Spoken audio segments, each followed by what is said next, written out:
ഇവിടെ വെച്ചിരിക്കുന്ന ചെടിയുണ്ടോ തൊട്ടാവാടി. നമ്മുടെ വീട്ടിലൊക്കെ നമ്മുടെ നാട്ടിൽ ഇത് കളഞ്ഞ് നമ്മൾ ചെത്തിക്കളഞ്ഞ് മടുത്തു പോകുന്ന സാധനമാണ്. ഒരു വലിയ ആഡംബര വസ്തുവായിട്ട് വിൽക്കാൻ പറ്റില്ല. തൊട്ടിട്ട് വാടുന്നുണ്ട് കണ്ട. അയ്യോ എല്ലാം വാടിക്കോയി. പക്ഷെ ഭയങ്കര നൊസ്റ്റാൾജി ഇതൊക്കെ കാണുമ്പോൾ.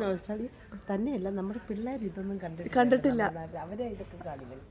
അവർക്ക് ഇത് വലിയ കൗതുകം. അവര് തൊട്ടാവാടി എന്നൊക്കെ ചോദിക്കും നമ്മളോട്. നമ്പ്യാർ വട്ടം ഇത് കണ്ടോ, ഇത് നമ്മുടെ ഫാൻസ് ഉണ്ട്. നമ്മുടെ കുളിക്കടവിലൊക്കെ കാണുന്ന സാധനം. ഭിത്തിയിലും എല്ലാം പറ്റി പിടിച്ചിരിക്കുന്ന സാധനം, പറിച്ചു കളയണ സാധനം.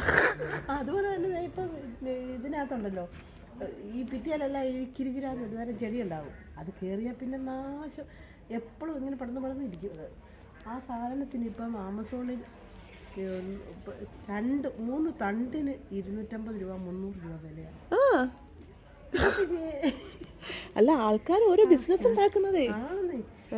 നമ്മുടെ വീട്ടിലൊന്നും ഇതിന് ഒരു വിലയില്ല. നമ്മുടെ നാട്ടിലുണ്ടെങ്കിൽ എല്ലാവരും പറിച്ചും തോട്ടിലും അവിടെ ഇവിടെ കളഞ്ഞില്ല. ഇതൊക്കെ കണ്ടോ, ഇതൊക്കെ നമ്മുടെ വീട്ടിലൊക്കെ എന്തുമാത്രം നിന്നായിരിക്കും. ഞാനതിനെയൊക്കെ നശിപ്പിച്ചുകൊണ്ടേ. അമ്മ ഒരു കയറ്റുമതി ഇറക്കുമതിയൊക്കെ നടത്തിയതൊക്കെ നല്ല രസമായിരുന്നു.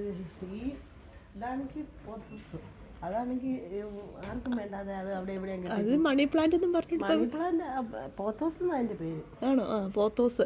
പക്ഷെ ഇത് വീട്ടിലിരിക്കണ കണ്ടിട്ട് ആൾക്കാർ വരുന്ന എല്ലാവരും പറിച്ചോണ്ട് പോകും. എല്ലാവരും പറിച്ചോണ്ട് പോകും. എന്നാന്ന് പറഞ്ഞാൽ ഇത് മണി കയറും, പൈസ ഉണ്ടാവും എന്നല്ലേ പറയണേ. പക്ഷേ ഇത് കാര്യമില്ല.